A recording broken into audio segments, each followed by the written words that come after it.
There's a pretty good reason why you see so many people reminiscing from the days when the PlayStation 2 was at its absolute peak.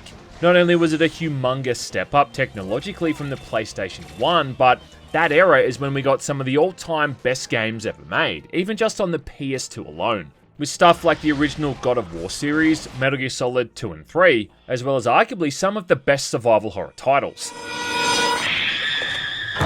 Just kind of seemed to be that point in time where developers weren't afraid of trying new things, which is why so many franchises came and went within that generation.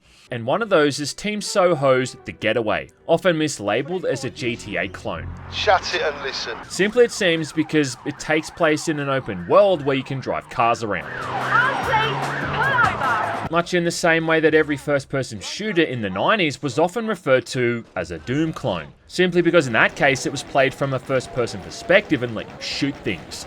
Either way, calling this thing a GTA clone is kinda doing it a bit of a disservice, because it really is so much more than that. And while Rockstar's earlier efforts no doubt influenced what these guys came up with, The Getaway really stands out as doing its own thing, being one of the very early examples in gaming of a truly cinematic and immersive experience. Do I make myself clear? Notoriously delayed and way over budget, it eventually released in December 2002, barely a month after GTA Vice City. Unlucky, eh? The story is that you're playing as a guy named Mark Hammond, a recently released from prison former gangster, along with also playing as another character named Frank Carter. Oh, police, let me through. A suspended detective hell-bent on bringing down the Jolson gang, a gang being led by a dirty old tosser named Charlie Jolson. I don't joke, son. Now listen. Who smoked cigars that let off so much smoke that it's amazing he hasn't been suffocated. Nice one. Anyway, in the opening scene, Mark's wife is killed by a bunch of low-rent thugs and his son's kidnapped. Zeus! Idiots! Which then ends up in him being forced to work for Charlie directly, doing a whole bunch of different jobs to try to save his boy. It's a bit like Simon Says, only you do what I say. Or at least, so he's told, because Charlie is about as reliable as a fishnet condom. You look like you're having a laugh here, mate. And what starts out as just 2 or 3 jobs ends up being much more, with Hammond eventually killing half of London's criminal and police population. Carter, on the other hand, is just a bit of a loose cannon trying to bring Jolson to justice, and doesn't really care too much about what he has to do to get the job done. He's like your typical hot-headed cop who ends up getting suspended by the chief, but then still goes off on his own, rattling up all these cages regardless. What are you playing at? This is my case. He shot Joe. I'm not going to sit back while Oi, you take Carter, over. shut it. You're too close to this. This is procedure. You know that. They don't want to hear it, McBain. You're out of here. And it is a pretty cool premise, with half of the game being split up between playing as Hammond, with the second half of the game then spent as Carter, who's hopelessly following in Hammond's footsteps, following this trail of blood-stained breadcrumbs. One mission, for instance, has Hammond trying to free someone from a prison van, chasing after the van after the convoy's been disrupted. And then that ensuing mission as Carter has you foolishly chasing after the dummy vehicle, before then trying to race back and catch up with what Hammond was up to. A lot of people seem to compare this thing to the movie Snatch when it first came out, and I've got to say that I don't think that's a great comparison. What's happening with those sausages, Charlie? Domino's turkeys. I mean, yeah, like it is like Snatch in the sense that it involves criminals and takes place in London. But unlike Snatch, the story here is completely devoid of any humour, taking itself way too seriously. Why would I bother? What little jokes there are few and far between, and Mark spends most of the time just bitching about how messed up his life is. The only humorous scene in the entire game is a bit right near the end when Jolson just goes on this incredible tirade, spouting off racial slurs and insulting every possible demographic. Land of hope and glory. What this kind of means is that neither of these guys are all that likable. Though at least Hammond's doing the whole thing for his kid, and Carter is, I don't know, doing it for the greater good. So what, copper? Don't tell me your troubles. This was also one of the first games to fully scan in all of its live-action cast, carrying their likeness across as best that it could, along with using motion-captured animations to keep the whole thing as true to life as possible, as well as having full widescreen support and progressive scan. Which kind of meant that visually it was easily one of the best looking PS2 games out at the time, trying to capture that whole realistic aesthetic. And yeah, like it does kind of look real at times. You know, like if you squint your eyes and stand about 5 meters back from the screen. It really just is one of the earliest examples of that kind of cinematic focused approach to gaming that Sony would eventually become so well known for. We're doing you a favour, you got that? Now get going. And while we did have cinematic games before this, with something like Metal Gear Solid being a great example, The Getaway was one of the first times they carried that cinematic immersion across into the gameplay itself. This meant there was no heads-up display at all. There was no health bars, no ammo counters, no maps, no semen meter, nothing. During combat, you know how close to death you were by the amount of blood on your character's clothes and by how much they limped around when moving. And to heal, you'd rest on a nearby wall to catch your breath. When you're out driving, the only way to figure out where to go next would be from your car's indicator lights, signalling either a left or a right turn, which would vaguely guide you to your destination. That was close. But what was most groundbreaking about it was how they'd faithfully recreated a lot of key areas in London, almost beat for beat in certain spots. And I still remember reading online back then how there were all these people saying how they could literally find their house in the game. Or, you know, drive past the spot where they took the bus to school and stuff like that. It's also kind of doubly impressive as well, considering there were no loading screens for any of this. And once you were dropped into your car, you could explore the entire thing in one go. I mean, compare that to like GTA 3 or Vice City, for instance, where loading screens would hit you every time you went from one island to another. There could, however, be occasional streaming issues with the map loading in right at the last second, which made for some existential horror moments as you'd see these empty voids just leading into oblivion.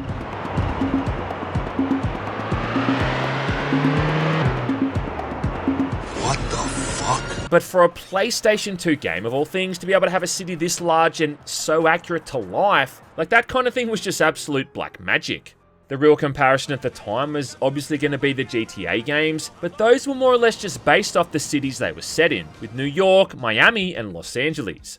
And it wasn't really until GTA 4 and GTA 5 where Rockstar started to model the cities much closer to their real-world counterparts. The Getaway, on the other hand, was doing this shit back in 2002. And in a lot of ways as well, I find the whole thing similar to GTA 4 specifically. For starters, like the damage modeling for cars is very similar, and instead of cars just exploding after taking a certain amount of damage, it was more about the damage done to the engine itself, which then caused the car to finally buy the farm. This meant that you'd usually have to bail out of something when the motor overheated or broke down, as opposed to the car just running out of hit points. The way that the vehicles handle is also much heavier and realistic than GTA games were at the time too, again, more akin to GTA 4, which meant that there was lots of under and oversteer, preventing the use of the handbrake as much. But it even goes kinda further than that. I mean, you've got very similar contextual animations when moving around the environment, like going up or down stairs. The gangs you're going up against include the Yardies and the Triads. You got a mission with a shootout set inside a hospital, and then the finale takes place on a ship. Plus, the various plot lines all converging on one another and following the same but different paths is also a lot like how the storylines were interwoven in GTA 4's expansions, with the Ballad of Gay Tony and the Lost and Damned. Good. Nico, show him the stuff. I also find the shootouts weirdly similar to Kane and Lynch, in the way that innocent bystanders trying to flee the area would often get caught in the crossfire and gunned down. Kinda like an unavoidable casualty and a byproduct to all this mayhem and destruction. But even just that gritty, more realistic portrayal of the game world felt way more in line with how GTA 4 handled Liberty City. Whereas even up to like San Andreas, Rockstar was still keeping that sort of cartoonish aesthetic. A big part of this is also probably due to the fact that in reality, London can be an overcast, dreary and depressing shithole at the best of times. It's true. But that's even more impressive then that they managed to capture that tone so well, again on the PlayStation 2 of all things. A platform which in almost every other instance was completely cucked by both the Xbox and the GameCube. The only problem this thing has is that while a lot of these ideas, mechanics and concepts are clever and were at the forefront of the industry, some of them are just also fundamentally not very good. Whack. Right, so like I mentioned before, how in lieu of medkits, you've got that wall-leaning mechanic to get your health back up, which is a cool idea and a neat way to incorporate regenerating health. The problem is that this thing takes way too long to work, ending with you often having to stand against a wall for upwards of 20 seconds. Yeah, I timed it. What are you fucking doing? I thought you were supposed to be a pro. And because you literally can't avoid taking damage, you're going to have to be doing this after every few gunfights. And this means that the combat in the game is really only as difficult as you are impatient. That is to say that if you can't be bothered healing yourself fully and just want to power through the missions, well then you're probably going to die a whole lot over and over. However, if you don't mind standing around for 15 to 20 second long stints, keeping your health topped up all the time, then the whole thing's going to be a whole lot easier. Carnage. Fucking carnage. What's even more annoying though is that you have no manual control over the camera. So when you're healing, you can't even pan it around to keep an eye out for threats. And I've lost count of the amount of times that the game's just randomly spawned someone in behind me to try to get in a cheap shot. When it comes to the weapons, there's really not that much variety either, with there being a pistol, along with an AK, MP5 and then a shotgun. And you'd assume that like the AK and MP5 are good for long range, the shotgun's good for close range, and then the pistols are just for whatever's left over. When in reality, the AK's just kinda dreadful at any range, and the shotgun ain't too shit hot either. I think the MP5 is the best by far here, the few times you actually get to use one, but the pistols are easily the most effective, offering up surprising accuracy even at long range. And considering you can dual wield these things and will almost always have loads of spare ammo, they're easily the best choice. Give it up. Most of the time, enemies will go down from a couple of bullets from these things, but then every now and then the game's just gonna throw one bullet spongy enemy type in your face that can seem to soak up multiple magazines.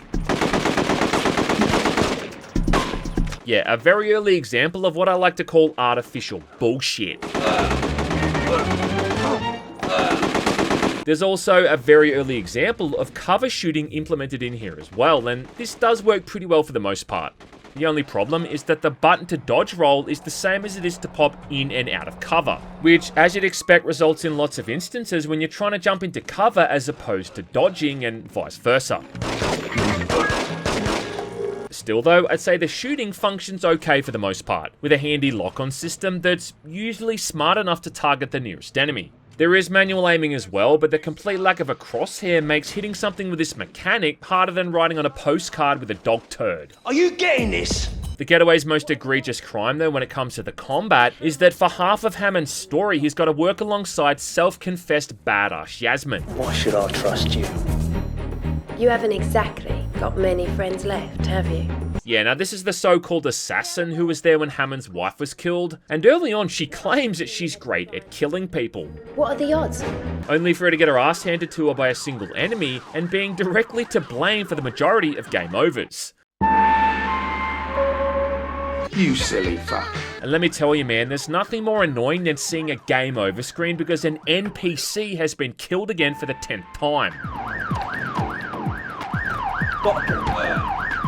Drive faster, shake him, Mark, we've got to lose him. Yes, come on, quickly. Stupid bitch. But it's the driving segments that still piss me off the most. And it's not helping either that they probably make up 75% of the overall experience. Now getting around London ain't too hard on the surface, it's a fairly familiar control scheme, and none of the vehicles handle that poorly that getting around becomes a problem. The dilemma is this whole experimental navigation mechanic with the way your indicators work. And it does sound simple on paper at least. Left light for turning left, right light for turning right, right? But the whole thing is unhelpful at the best of times, often ending up with it sending you down one-way streets for instance. Hey, this is one way! Along with it just flat out not giving any direction sometimes, particularly when you come up to a T intersection. Oh yeah, can I also highlight as well just how funny it is in concept that these guys are using their indicator when they're getting in these high-speed chases. And I mean, look, if Hammond and Carter can do it, then that leaves no excuse for the millions of BMW drivers around the world who act like their indicators don't exist. It's true. What's most annoying though is how when you're playing as Hammond, you'll spend 90% of the driving sequences also being chased by the Rozzers, where it seems every single cop in London is coming after you. Almost every single mission has you driving to the opposite side of town as well, which is a good 5 to 10 minutes. And because of how aggressive the coppers can often be, you'll have to frequently pull over to commandeer another vehicle. If I had to make a point of comparison, it's kind of like imagine driving around with a 3-star wanted level from the GTA games all the time.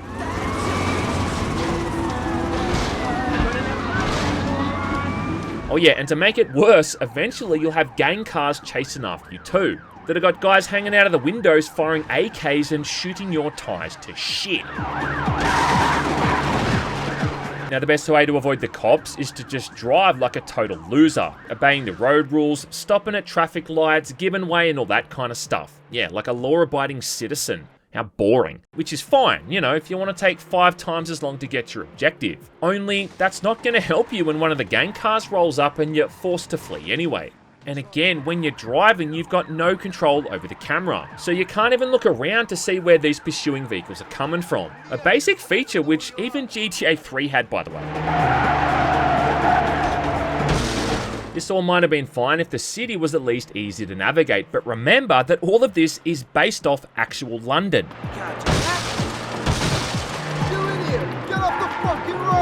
And did you ever kind of wonder why most open world games don't copy across real world street layouts verbatim like this? The first reason is just that doing that is incredibly time consuming. The second reason, and most importantly, is that driving around an actual city is not fucking fun. I mean, cities in real life are chaotic. They have intersections that don't make sense. They've got one-way streets and dead ends. Oi! Wrong way! There is a sign! And when you consider that you've also got to avoid traffic, then it's even more annoying to get through. Oh yeah, did I mention yet? The Getaway has an insane amount of traffic here. It's kind of like you're constantly driving around during peak hour, which is impressive from a technical standpoint, but it makes trying to race through the busy streets without crashing really challenging. Yeah, not to mention every driver behaves like they've still got their learner's permit. Checkpoints usually come at the end of these segments as well, so if you kill during one of these or fail for whatever reason, it's going to send you all the way back to the beginning. Yeah, the old checkpoint or lack thereof bullshit from the early 2000s. And don't even get me started on the brain-dead pedestrian AI in this thing as well. I mean, these might be some of the dumbest motherfuckers in any open world game I've ever played. And I can't think of a single other game where pedestrians run off the sidewalk and into oncoming traffic. I feel like the GTA games always had the right idea when it came to the game world, in the way that they carried over those visual elements which made those cities recognizable for what they were based off, but then also made the necessary modifications so they'd still be easy to get around. It'd be like, imagine if every time you got to Staunton Island in GTA 3, the entire area was gridlocked. And yeah, like it'd be a more realistic portrayal of what New York traffic is like, but that's not the kind of realism you really want in your video games, is it? It is kind of cool at least though that all the vehicles in the Getaway are based off actual real cars, which does make a huge difference. And if you were a teenager growing up in the early 2000s, then a lot of these cars are going to seem familiar.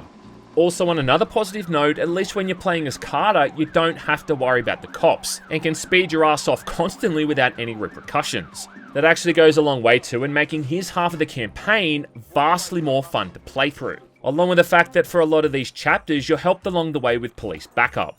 And unlike Hammond, Carter's not going to be randomly arrested by police NPCs, who have this really annoying habit of just walking up to you during a gunfight and slapping the handcuffs on.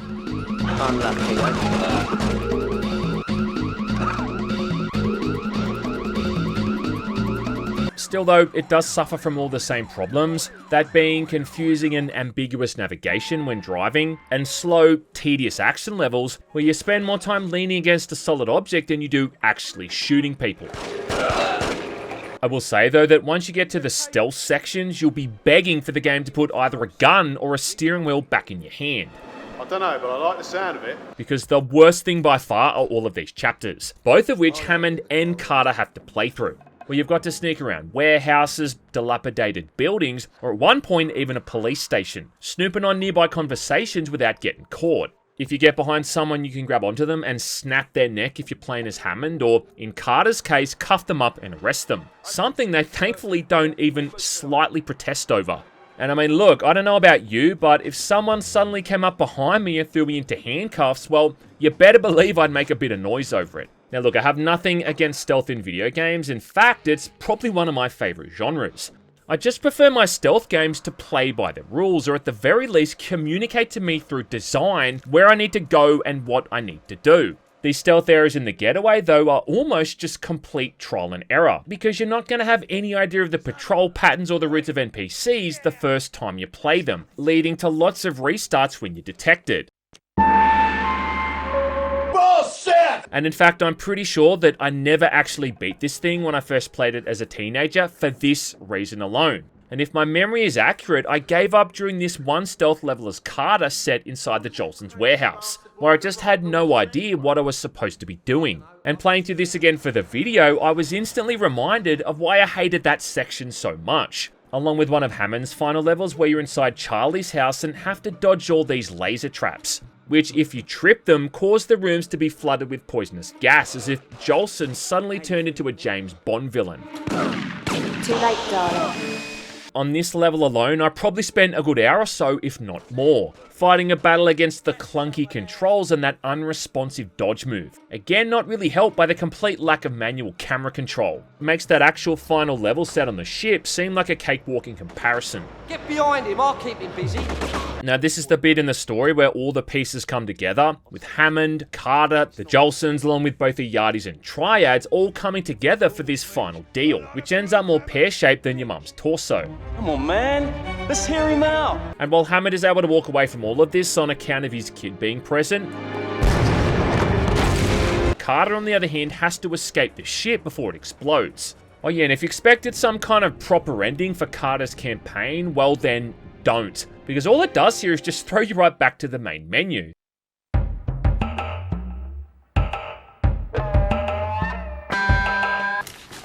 Is that it? But even Hammond's ending is kind of short as well, not really explaining what any of them ended up doing.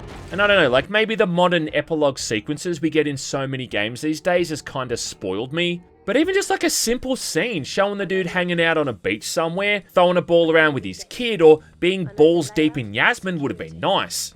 I mean, have you seen what she looks like in real life? Heh, proper sort, Gov. And what are you looking at? Oh, nothing to say. So either way, like for such a story-focused experience, this is a pretty jarring end. Which, you know what, is probably kind of fitting in a way, considering the tone of whiplash the entire campaign's had. Continue. This story is very interesting. And then when you finish the game for the first time, you unlock a free roam mode, where you can drive around London at your own leisure, only to become pretty pointless when you realise you've got no map to guide you. So yeah, thanks. The thing is though, like problems and all, we needed and benefited from games like The Getaway. And while some of this stuff has aged about as well as a cum sock kept behind a microwave, a lot of these ideas were forward thinking and genuinely pretty innovative. I mean, stuff like this is the reason why the industry in general was at its peak back then, and why we had so many hallmarks and breakthroughs across these older generations. The kind of thing that outside of indie titles we just don't see in AAA gaming anymore. It's kind of like The Getaway crawled so that these later games could eventually run. I also reckon a big part of why this got such a mixed response was the reputation it had as being a GTA clone, when it really wasn't that at all. So when people picked it up and found that the driving was just a means of getting from point A to B, and that they couldn't collect drug packages or hang out in strip clubs, well then it probably didn't get the positive response that it maybe could have. But even then, like despite all of that, it didn't seem to stop its success, with the game still selling well enough to hit that coveted platinum status, along with allowing them to make a sequel with The Getaway 2, Black Monday. Car driving dangerously in the Southwark area. I'm in pursuit. Released in 2005 and developed by London Studio, Black Monday almost has nothing to do with that original game. Outside of it being set in the same city and some minor characters making an appearance. What are we waiting for then? Much like the first game as well, it's got a few different storylines interconnected into that one bigger plot. This time split up between 3 characters instead of 2, with police officer Ben Mitchell, boxer Eddie O'Connor, and then hacker Sam Thompson. I'm old enough to do a whole load of stuff you never dreamed of. Eddie O'Connor. Now, Mitchell's simply trying to bring down a Russian crime family who are smuggling weapons into the country, whereas Eddie and Sam are involved in a low-rent heist against that same family, which goes awry, ending up in Eddie's buddies all getting killed, which puts him on a warpath of revenge, reluctantly working with Sam, who's the only other survivor. And you see the whole thing through Mitchell's side first, before the second half is spent as both Eddie and Sam. How am I going to get him out of this one? What's also kind of cool about Black Monday is that it has a bunch of different options left up to the player, where depending on your actions throughout the game, you can directly affect whether certain characters live or die. Which again, kinda sounds like GTA 4. I owe you my life, man. You're a good man. But more importantly than that is that this time around, I think all of these characters are actually kinda likable. I mean, Mitchell has this whole interesting backstory about him being suspended for shooting a teenager in the back or something, and Eddie's quest for vengeance after losing all his mates is downright admirable. I mean, yeah, like if all my best bros got gunned down, well, I'd be seeing red as well. Come on, guys, boy! And then the final mission even has Eddie and Mitchell working together. Or, you know, not if you chose it that way. I ain't the one you want, mate. And about the only thing that I'd point out is that Mitchell's head is absolutely humongous. In English! I mean, look at it. The dude looks like he'd be impossible to knock out. Yeah? I understand. Asking Mitch not to get ahead of himself seems like a redundant statement. There's being headstrong and then there's whatever the fuck this is. Even Mike Tyson would look at this guy and go, damn, that's a big fucking head. Alright, that's enough. Oh yeah, just like so many other games from the 2000s, just when you least expect it, boom, surprise titties. Eddie, what's going on? Impressive. Very nice. So I gotta admit that I never fully understood why this game got scored so lowly by all the various outlets, especially considering that from a gameplay perspective alone, it's had so many objective improvements. So for starters, when you're driving around now, you've still got the left and right indicators to get a rough idea of where to go, but there's also a brand new map screen added to the pause menu as well, so you can see exactly where you need to be heading. I'm in pursuit of the ambush van. You can look left, right, and even behind you when driving now, making it a lot easier to see pursuing vehicles and even fire your weapon at them if they're close enough. Vehicles can take a lot more damage before breaking down, and tyres don't pop half as often either, making them feel like they're actually made out of rubber instead of balloons. And what's even better than that is that they've toned down the amount of other cars on the road, so you don't feel like you're trying to move across the city during rush hour. And this alone has made just such a massive difference on how the driving sections play, with there also being far less of them overall. You can see too that they've worked hard on adding in way more licensed vehicles into the game, including, among many others, a Mitsubishi Evo 7. And yeah, if you're a guy growing up in the mid-2000s with mates who had a license, well then chances are you knew at least one person in your age bracket who drove one of these things. And if it wasn't an Evo, then it was going to be a Supra or a Nissan Skyline. Plus, I can't forget to mention as well that they've added in motorbikes and bicycles, the latter of which are unintentionally hilarious to muck around with, simply because it seems someone forgot to code these things as their own separate category. Car driving dangerously in the Southwark area. Which means that the cops react to you riding them on the pavement as if they would if you're on a motorbike, leading to some of the slowest police pursuits ever.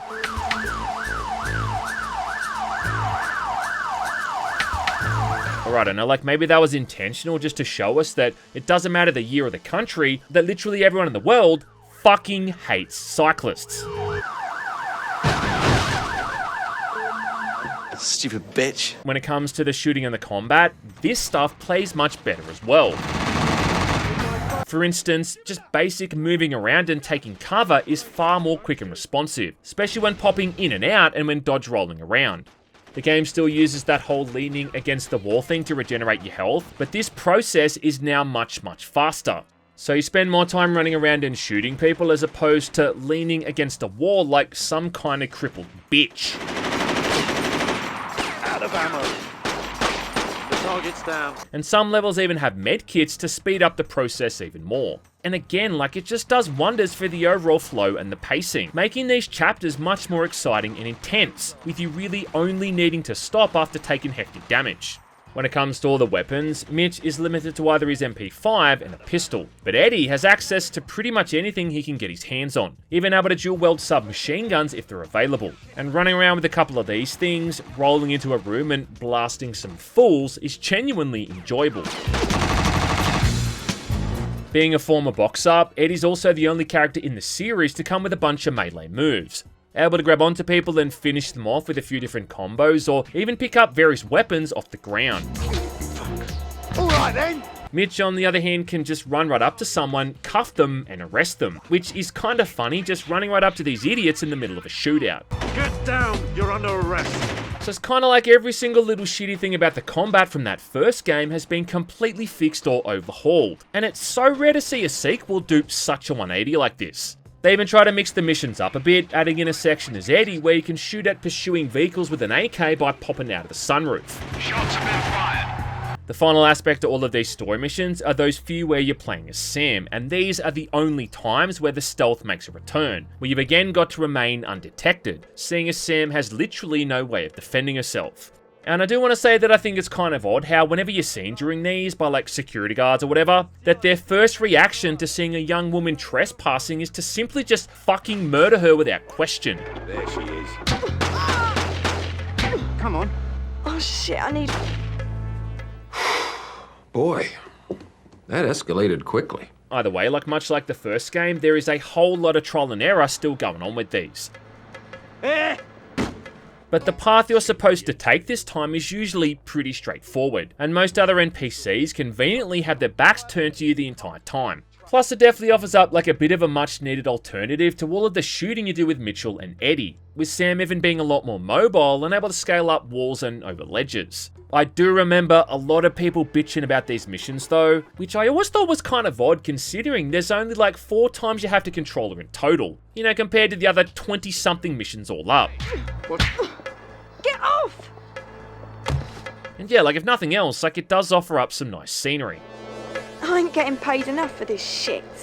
I mean, the whole thing's not perfect and it does still have problems here and there. I think the most common one was how sometimes my game just wouldn't let me heal, and I'd eventually just die after taking too much gunfire.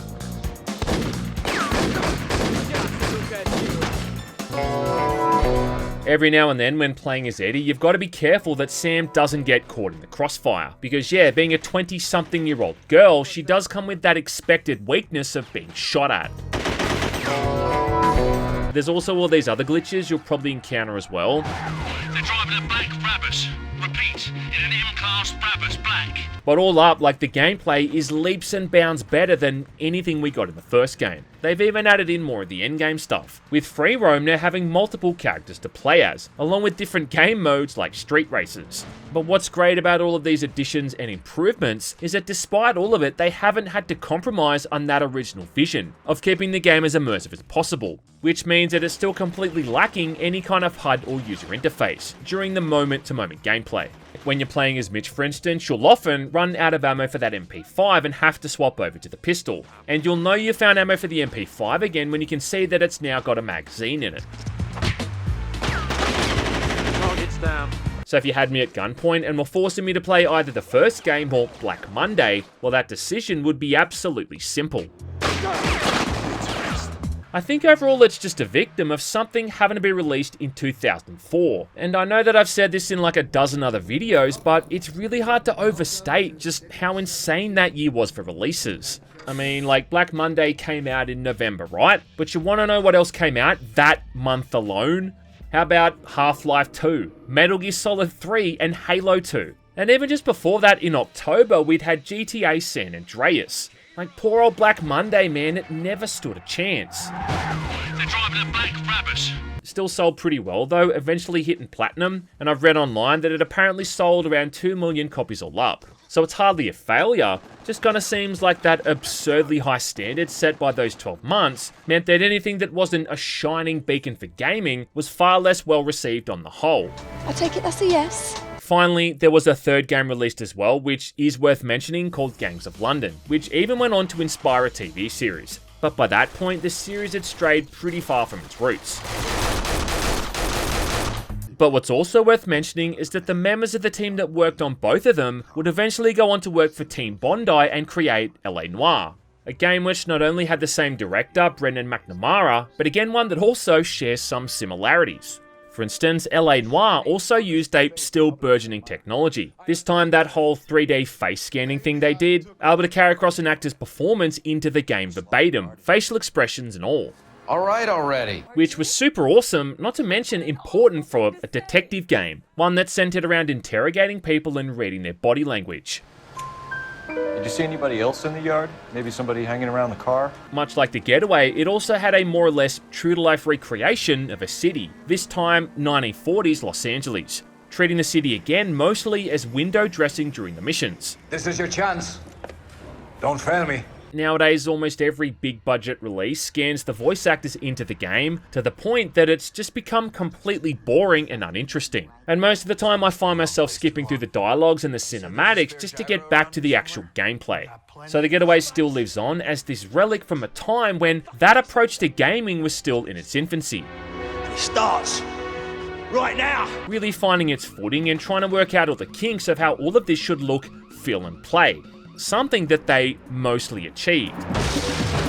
Hey, wanker! And to quote Marty McFly, I guess you guys aren't ready for that yet, but your kids are gonna love it. And I'm still to see any other game that lets me get violently driven over by the cops just for daring to ride my bike on the sidewalk.